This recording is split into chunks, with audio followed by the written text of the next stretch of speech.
మనకు తెలియచేయబడిన ఈ సంతోషకరమైన సువర్తమానము, ప్రజలందరికీ కలిగిన ఈ యొక్క మహా సంతోషకరమైన వార్తను, ఈ ప్రత్యేకమైన సందేశాన్ని మనం విన్నాం, విశ్వసించాం, చూసాము. కాబట్టి ఇప్పుడు మనం ప్రకటిద్దాం అనొక నిర్ణయం తీసుకున్నారండి. ఆనాటి కాలంలో ఉన్న, క్రిస్మస్ దినాల్లో ఉన్న, 2020 సంవత్సరాల క్రితంలో ఉన్న ఆ గొర్రెల కాపర్లు వారు విని విశ్వసించి ప్రకటించడానికి బయలుదేరారండి.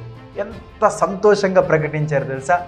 రక్షకుడు పుట్టాడు, ప్రజలందరి పాపములను క్షమించడానికి, ప్రజలందరి వారి పాపముల నుండి విడిపించడానికి, ప్రజలందరినీ పరలోకానికి తీసుకెళ్ళడానికి మన కొరకు రక్షకుడు జన్మించాడు అని గొర్రెల కాపరులందరూ మహా సంతోషంతో ఆ ప్రాంతంలో సువార్తను ప్రకటించారండి. ఫస్ట్ గాస్పల్ ప్రీచర్స్ ఎవరో తెలుసా అండి? ఈ షెపర్డ్స్.